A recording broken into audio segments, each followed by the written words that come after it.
do it with the intention of seeking Allah subhanahu wa ta'ala alone. So I decided this one night I prayed 2 rakat and I made dua and I said, just Ya Allah, just please help me to have clarity in Islam. Please give me this wisdom to understand your faith and show me if this is the right way for me. So I started reading the Quran again. I started, the way I got most of my knowledge would be from books, and then I'd sit on YouTube and I'd watch so many lectures, hours and hours of lectures. And at this time, I was still Sunni, because back from the time when I was with my fiance, I met a few other Muslims. They were friends of his, and I'd mentioned Shia Islam to them, and their response was, don't learn about the Shias. They're disgusting. They're kafir. You know, they do this, they do that. You know, they put me off. So I wasn't even considering it.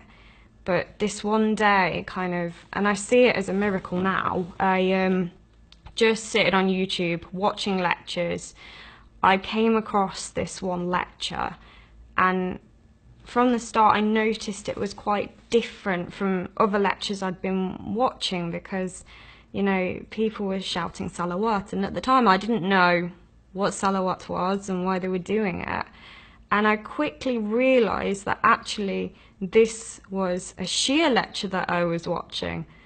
And part of me was just like, maybe I shouldn't be watching this. Maybe I should just switch it off. But out of kind of sheer curiosity, I decided to give it a chance, and I just sat and watched it.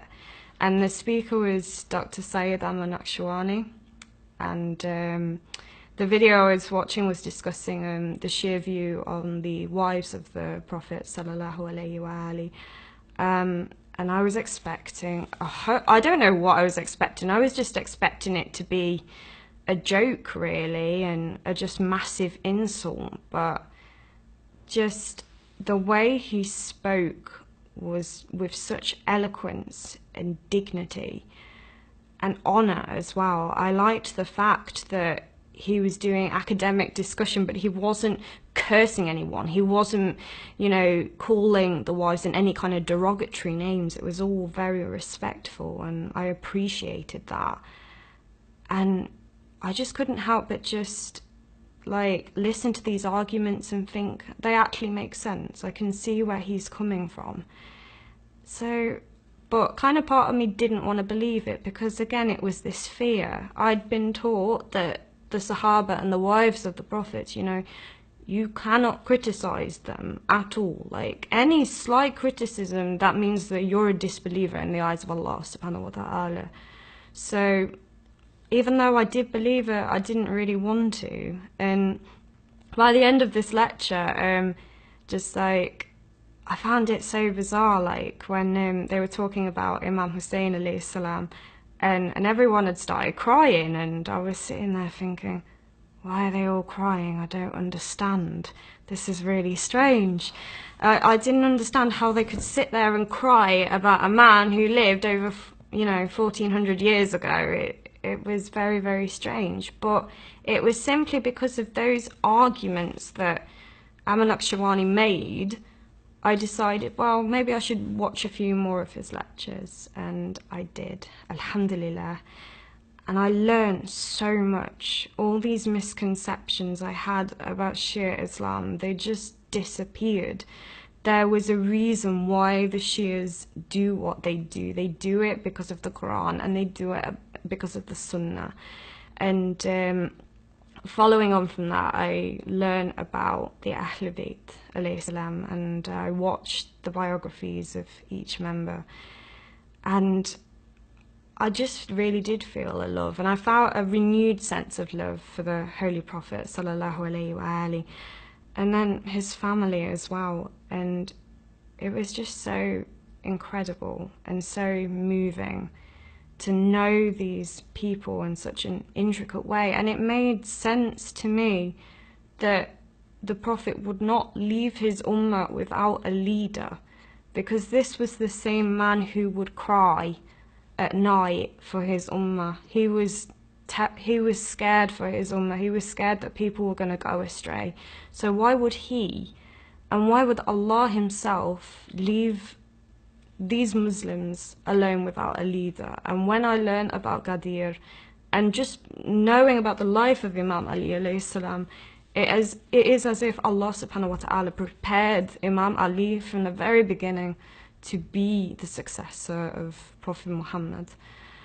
And I think just a real turning point for me was just learning what happened after the Prophet died.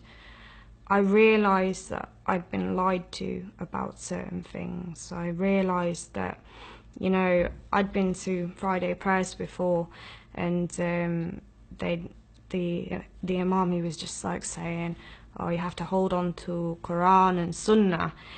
And when I learned it was actually Quran and Ahl Bayt, I had a copy of Sahih Muslim in my room, and I rushed over to go and get it, and I checked and I could see it with my own eyes, and I just thought, my God, I can't believe I've been lied to about this.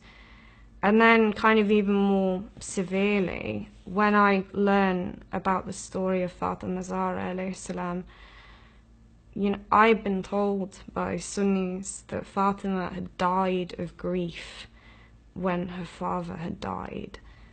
And when I found out what really happened to Fatima, it broke my heart, and I felt completely disgusted with myself that I'd been lied to and that I allowed people to lie to me.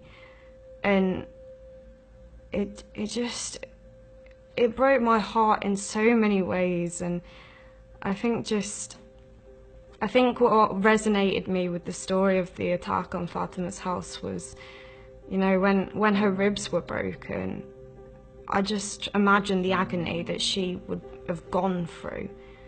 You know, I'm a horse rider myself, and there's loads of times that I have fallen off a horse and I've had a bad fall, and I've just lay there on the ground and just thought, what if all my bones are shattered under my body protector? What am I going to do? Or what if my elbow's broken? You know, in this day and age, I could just go to A&E, but Fatima didn't even have that. And just the suffering that she had to go through, the beloved daughter of the Prophet, it really disgusted me that people were covering that up. And I think after that, the story of Imam Hussein alayhi salam touched me as well, because, you know, Sunnis, they just brush over Karbala, they say it's not important. But when I realised that Imam Hussein was attacked and killed by fellow Muslims, it really kind of shook me in a way. I could see that Karbala was doing like a divide between Islam and what wasn't Islam. And when I knew what Imam Hussein alayhi salam was fighting against, I just thought, you know, I have to accept Ahl Bayt alayhi salam. Of course I do. I can't turn away and say that I'm not on Imam Hussein alayhi salam's side, because if I do that, I would feel like that I would be betraying him. I feel like I'd be betraying my Prophet, and I would almost feel like I was on Yazid's side in a way. So the time I decided that I was definitely going to follow the path of Ahl Bayt alayhi salam was actually during last Muharram. I don't know, I just got to a point where I was watching so many lectures, and I got to a point now, I was watching these lectures and it was just touching me so much that I was getting emotional as well. Like, I would be crying at these lectures and they would affect me so much that I would just think about them all day. I think, like, during Muharram, I focused quite a lot on looking at the character of Zainab alayhi salam.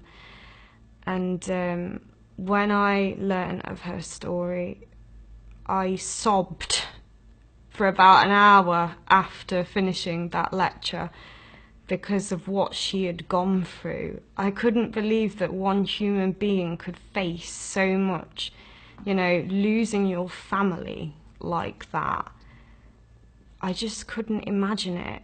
But the thing that really inspired me, because at this time I was still really suffering with my mental health. I was back and forth to the doctors all the time. They kept changing my prescription all the time.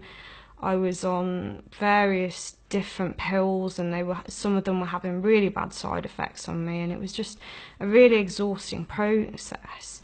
But the thing that struck me about Zainab alayhi salam was the fact that even on the 11th night of Muharram, she was praying Salatul Layl, you know, not even an obligatory prayer, but she still did it, and she never complained about Allah subhanahu wa ta'ala during all that time. And it did make me realise that, you know, the evils that had been done to me in my life, that was not Allah. That was mankind. That if anyone is to blame for the things that have happened to me, it was not Allah subhanahu wa ta'ala. Allah has always been there. He's always been on my side, and He's always wanted me to find Ahlul Bayt alayhi salam.